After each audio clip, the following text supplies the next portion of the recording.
Michel Mayabou.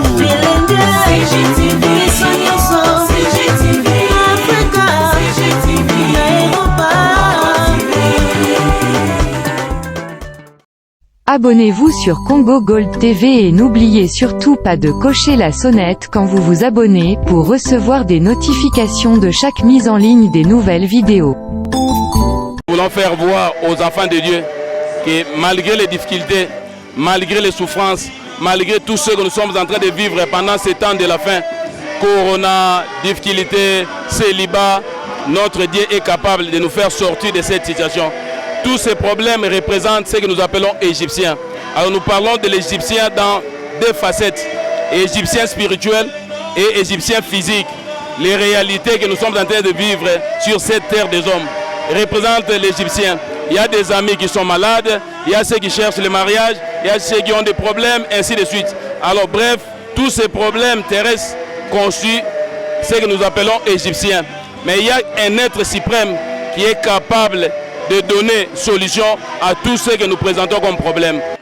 Durant 5 jours, soit du mardi 30 mars au dimanche 4 avril 2021, les fidèles de l'église Jésus-Christ en Action participent à une convention dénommée Jésus-Christ en Action.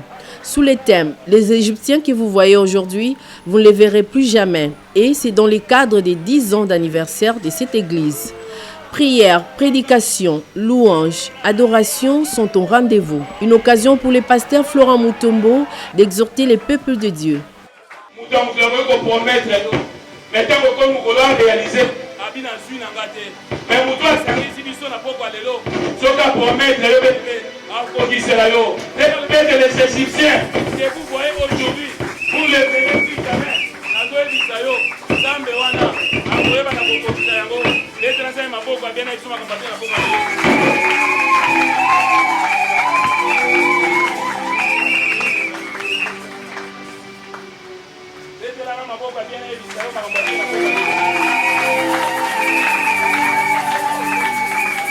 Alléluia. Est-ce que tout le monde a prié pour quelque chose par exemple? Est-ce que tout le monde a quelque chose par exemple? Dans la nation Misoa, ce qu'on y est, le gars mon message. Voyez le bien au pasteur Florent a évié. Quand il a évié, ça va n'a pas de raté. Mouto a pas de raté sans sambe. Là, on a pas de raté. Mouto a pas de raté sans sambe. Mais ce qu'on y est, tout le monde a pas de raté. Au temps de sambe, quand le premier jour, déjà, on va vite à mon aïe.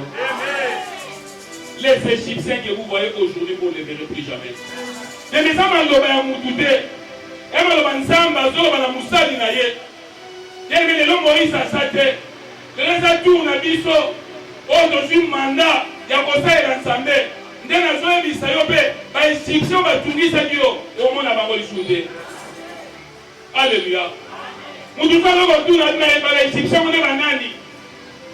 Quand on est l'Égyptien, nous avons des Égyptiens spirituels, nous avons des Égyptiens physiques. Alléluia. Et nous avons des Égyptiens, Marigo Zotambola, Marigo Zolia, Marigo Latifes, mais spirituellement, fille n'a eu à commander. La case à l'ipota, pas de votre vie en dernier moment. Ma part des Zoyate, pas de qui va les yeux, au côté. Même la case à famille, elle dit ah. Mais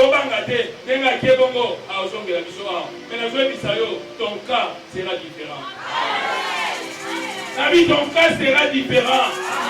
Ton cas sera différent. Ton cas sera différent. Les Égyptiens que vous avez vus hier, vous ne les verrez plus jamais. Les Égyptiens spirituels. Nous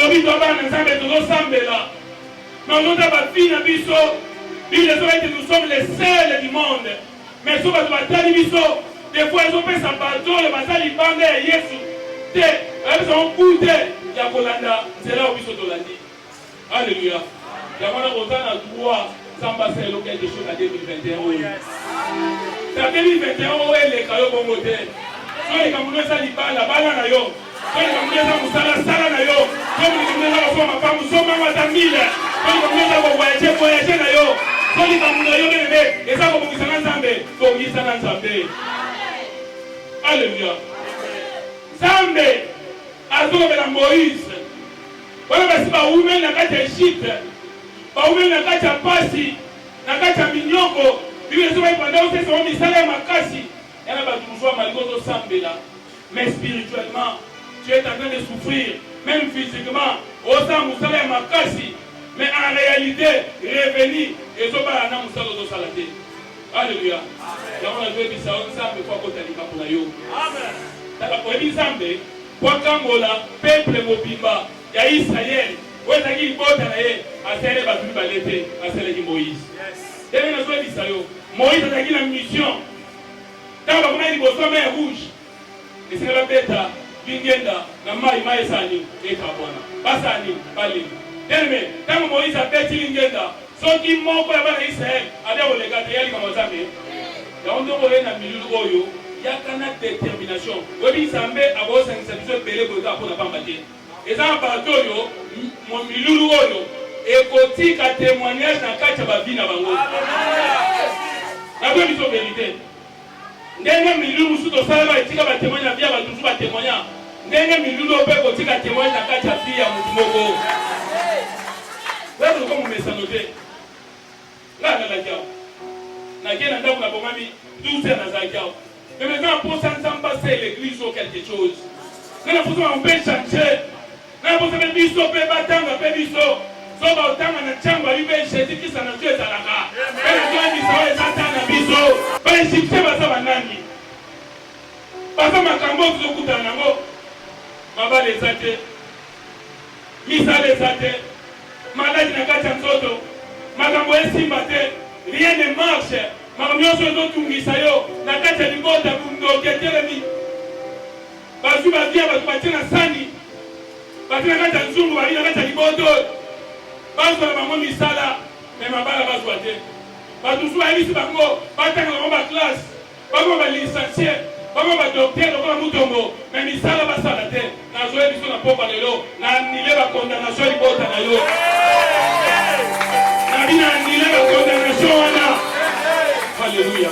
Demelo banguya nzambe makasi mutu akozala connecté na pokwa lelo je te dis tu recevras quelque chose de la part de Dieu. nzambe po asala lelo wana posa mapate koma verte nzambe po asala wana posa mapate koma rouge te mais nzambe po asalela yo ezodépendre na détermination na yo moko nao na pokwa lelo batange biso na mokanda na biso principal pour comprendre eloko toluka tolobela lelo eza premier jour nazointroduire kala tona te ebele na basali na nzambe tokolobela toza mokanda ezo chapitre 14 batange ndata 13 tina 15 mpo na temps tanga malembe leo tanga wana 14 13 à 15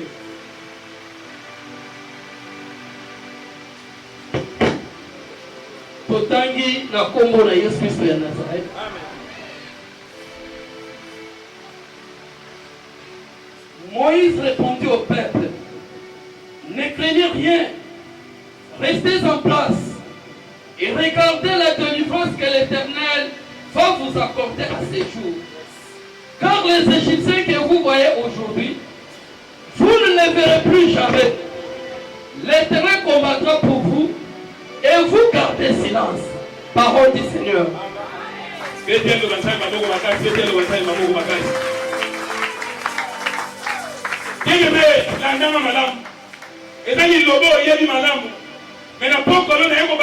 Quelque chose. Thème sous thème nous sommes dans pokwa lelo et ça sortir de l'Égypte. Alléluia. Sortir de l'Égypte. Parce que les bateaux semblent mais bateaux n'ont pas d'Égypte. Parce que les bateaux semblent bien aimé mais là le principe va vivre dans pas dans Zambété. On a vie à l'icolomo na kati moko libanda. Bien aimé. Soza vie le lenge boye. Yeba et dozana merci à diable. Alléluia. Parce que nous les Égyptiens, nous avons l'ennemi balé. Égypte, nous avons le peuple mobile Nzambe.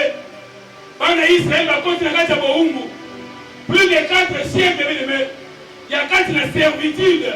Mais ça est makasi. Et ça est bango. Mais un jour, nous avons une conscience. Avec ce que n'est pas Pharaon, nous avons dit ça y est. Wana Moïse a remercié le Sambela. Ça m'a besoin de directive. Parce que ce n'est pas il y a Pharaon. bayebisa Pharaon atika libota na Nzambe ekende kosalela Nzambe. Alléluia. Atika libota na Nzambe ekende na kosalela Nzambe. Mais Pharaon ayesaki toujours motema ne libanga. Bambala nyonso Moïse andeko kokuta na Pharaon. Bakoza bayokani bien.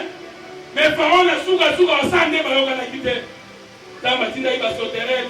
Nzambe asaki mambo ebele. Oye yekile kobangisa Pharaon. Ba homme sage ya Pharaon. Ba li c'était tika kaka peuple akende na ye kosalela Nzambe na ye. Tanazo bisa mutu moko. Mais bandoke liboto bakumisa bayo wana. Na biso ta ekoki. O bango moko te bandade. Ezo sama na ngambo na bango. Baba te mwana to munise mingi. Mwana to munise mingi. Topese ibala na ye. Topese musala na ye. Topese mbongo na ye. Topese nyonso tokangaki. Makambo na deux biso. Okomona yango au nom de Jésus de Nazareth. Pharaon andimi ya kotika bana Israël bakende. Aïba kende kasi loko ba ke sela Nzambe na bango. Bakende kosalela ye. Tango ndiko kende. Molimo mabe konde lisu Pharaon. Abiko erreur ni tosali. Alléluia. Et makambo na zoe bisa na kati ya molimo. Tango les Égyptiens et spirituels. Yama mwesa ma vie ebe abatebele. Baza ba vie lelo okeli bosolo bozongi na sima. Lelo mati otangi mo komiti na 10,000 ale okiti na se. Te bien les Égyptiens na fokoya. Puis à moi Nzambe Nzambe va voici mon serviteur, il prospérera, il sera élevé, il montera jusqu'au sommet. C'est ça la promesse que tu as reçue de la part de ton Dieu. Tu n'as pas reçu la promesse, il y a un macho qui dit, la foi ici mon Dieu, moi n'a pas au nom de Jésus Nazareth. Alléluia. Maman, vous avez intérêt au Kangamana Nzambe. Yo que l'on a besoin de la pauvre. Pharaon mi kosi habité, nalanda libota oyo. Parce que tu as misala na bango, nalanda bango basonga na bumbu. Bien aimé, so bibi na kati Égypte, ozo masona kati Égypte. Alléluia. Na biso so bibi na kati Égypte, ozo masona Égypte te. Je parle de l'Égypte spirituelle et de l'Égypte physique. Si tu es déjà sorti, n'ose pas retourner.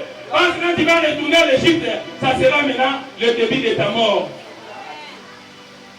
Alléluia. Mais dans le logo Nzambe, asali bana na ndiye. Pharaon joue risque ya kolanda libota na Nzambe. Bien-aimé, okosa lovandi no ovandi wana. Et ça na ba démon géant bazo contrôler finayo. Et ça bato bazo sebene sebola yote. Na ba Égyptien dozo lobela wana. Même na kata libota na yo, bato bali yoka yo to suye eloko malamu. Même bisuko baleli bitumbese telemelio nazo bisoko banga bangote. On doit changer de décision de ala na Nzambe na yo, nazo bisa yo, kama zo tumo mapuna nini meteo. Aucun Égyptien ne restera en vie. C'est la parole de Dieu. Alléluia. Il y a des gens dans la Bible égyptienne ya bikaki. Égyptien ne mega kolanda bana Israël tant maye fumami ege ya biki azakite. Alléluia. Souvent le reste n'a pas ses amis. Est-ce que Moïse a senti qu'il m'avait? Il y a un soldat dans Nzambe. Pour Nzambe, il a dit ça va na on a kacha bongo. A ça qui m'avait. Ne m'a pas tout le monde n'a pas chrétien de l'eau. Autant que ça qui n'a pas mukili passer. Na aussi ma na bongo j'étais bien. Quand on met la porte qui n'a pas dans pas si ça qui bien. Pendant qu'on dit yes, mais on est comme bloqué. Et ça bloqué. Dieu est en train de te tailler, il est en train de te donner la bonne forme. Afin que lorsqu'il va me donner la vraie bénédiction, quand on va changer la vie, il y a Proverbe, chapitre 10, verset 22, il n'y a que la bénédiction de Dieu qui enrichit. Il n'y a aucune autre bénédiction qui peut enrichir, si ce n'est que la bénédiction de Dieu. Aucun matin, soit il est en Égypte, m'envoyer ça et donc ça amener aux bien. Dieu mes amis bien. Parce que l'Ipangoli, c'était une bénédiction éphémère. La vraie bénédiction, c'est que Dieu qui donne. Est-ce que moi, est-ce que moi, je vais te dire ma bonne bénédiction?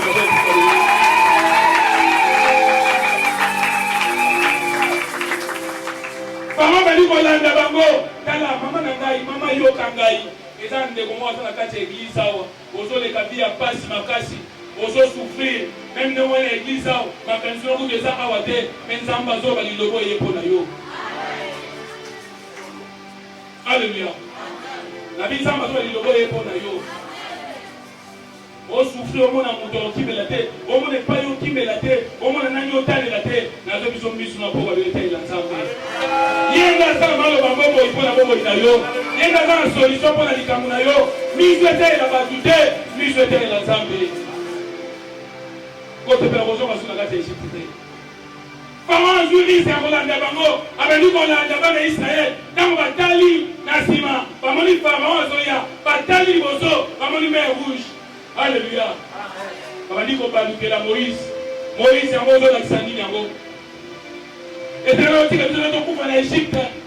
Madame, nous avons nous quel biso. Il y a une nation qui s'appelle Togo. Et là, moi, c'est impossible, par exemple, ils s'attirent. Même les Camerounais sont les Kéloana. Ils ont mon amour néné. Mais pas un exemple des amours bouquets. Quand on va dans l'obstacle, on va nous quel Moïse. Mais Moïse, est-ce que pour l'Égypte, bakunda ezalaki te yazo tokufila biso bakundi biso tindima Moïse makamuni olukeli biso babalukeli Moïse parlelo ndingi koyebisa yo bato ebele bazosambela me bana confiance bato bana nzambe te bien aimé tala yo komona bisika oyo eloko eza te me nzambe azomona eloko ndenge ozomona eza nde nzambe azomona te bandi konsome Moïse ayebisi bango gardez silence. Comment la Kenya, quand elle n'est pas échouée, la mino et Kouta. Bah, Égyptien, vous avez mon allélo. La même ça ne quoi zoler l'allélo. La même ça ne quoi ça n'a pas si. La même ça ne quoi mouter mes autres zoler là. La zone mission tika volé là. Parce que solution à yo et ça n'a qu'à dire encore le Yesu Masia. Les Camerounais ont tout guissé le lot. Et comme on a coup faté, les Camerounais ont tout guissé yo. La zone guissé yo. Et ça problème éphémère et pas un temps de solution salée. Alléluia. Ça m'a même négocié le Moïse. Parce que Dieu a utilisé Moïse. Ça m'a dit Moïse. Quand il y a qui connaît la peuple là-bas. Maman a dit ça pour moi, ça m'a dit ça pour moi. Ça m'a dit ça yo connaît la yo. Nabi Samba bien nabi so yo connaît la yo. Kala, bana Samba beli lo ko so mo biso dani. Toza consciente na ba situation auto les cas. Toza consciente et que ma vie auto sont menées des fois et ça y a ensemble et ce n'est pas le volonté ensemble pour la vie de biso car c'est la biso dans la consultation prophétique chaque samedi là nous on a eu des filles là on a sont menées et ça on ensemble lingi to et ça on va imposer là et ça va tirer la vie auto mais va imposer mais pas diable mais dans cela nous sommes dans ça n'a pas valélo les démons auront chaud parce qu'ils céderont la place à Jésus de Nazareth. Un motif de fierté pour les fidèles de l'EJCA. La vie d'une personne, nous avons la part de responsabilité pour la personne et la part de responsabilité pour Dieu. Je pense qu'il y aura des délivrances, je pense qu'il y aura des guérisons, je pense qu'il y aura de bonnes choses qui doivent se passer dans cette église. Voilà pourquoi je dis merci.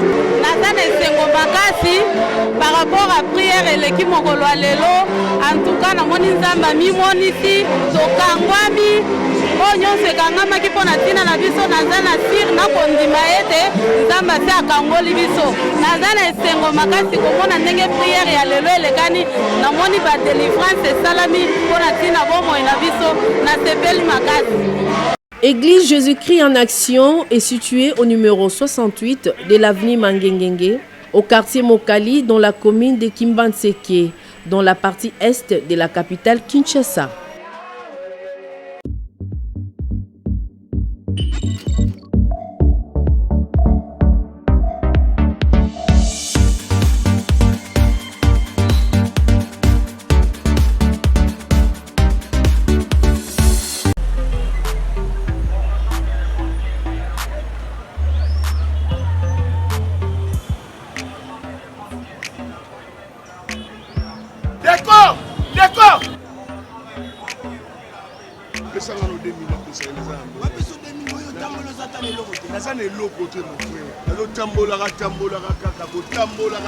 Banana bandaki mbongo nyonso na tali nango esina ba petite la ba moto mon cher libala nanga eza lobby siko nazata ne lokote donc na luka place ina ko defa mbongo ya intérêt et bon bandeko na ba libanda ba osongisa makuna kanisa ke olobate na to tambola po santé kita ba to poto de ba tienga na erreur ba tienga ba otinela nga mbongo lobby kuna bana mbongo bango kuna bana mbongo na maboko no zwango wapi sopo ningo sopo biloko te place ezali oyo bakotielo biloko ali bayeli okatina ndako mo tika biloko papa mala mboko makambo wana ezalaka tele yenga bazosesa oyo ezosokipela makambo wana talanga RMT multi service nakoloba libanda te yakoyoka badeta.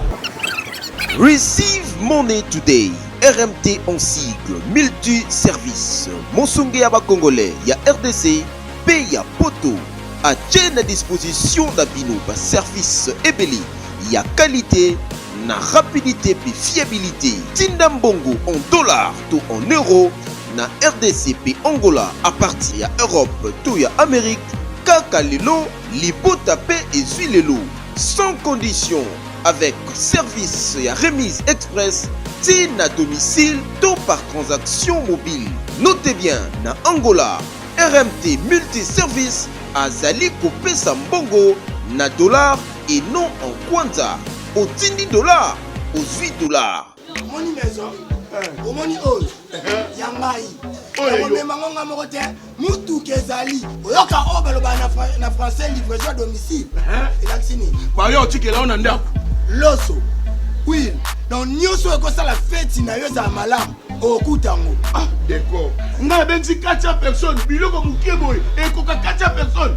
Wapi basoso? Tala kuna. Omoni depo, nyonso lukaka okutango. Et puis ata mutu alaki wana za na poto, atinde lombongo te. Atinde so te. Ezo personne numéro na biso. Asa lelo ka commande. Omondo za munene boy. Éviter otambola attention okangona nzilo kokufa. Vana na ndako, bakoya kotikelo ango. Zokolo chanzo. Eyenga awo kokuta nyonso. O biloko bateka spécialement na poto. Na Angleterre. Bateka pe biloko na bango. Mais siko ngana za kasu na carte électeur. Ah, petit problème. Ozala code no, ozumbongo na pete. Olingi kokutana na RMT multi-service. Comment na adresse Oyo, Pebenga na ba numéro Oyo.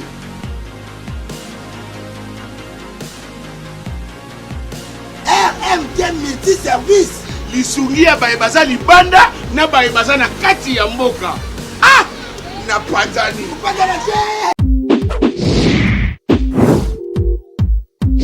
Pour être informé de chaque mise en ligne de nouvelles vidéos, abonnez-vous sur Congo Gold TV.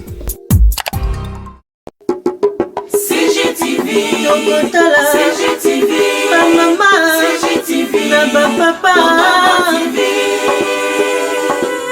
Michel Mayabou. CGTV, CGTV, Africa, CGTV, Europa.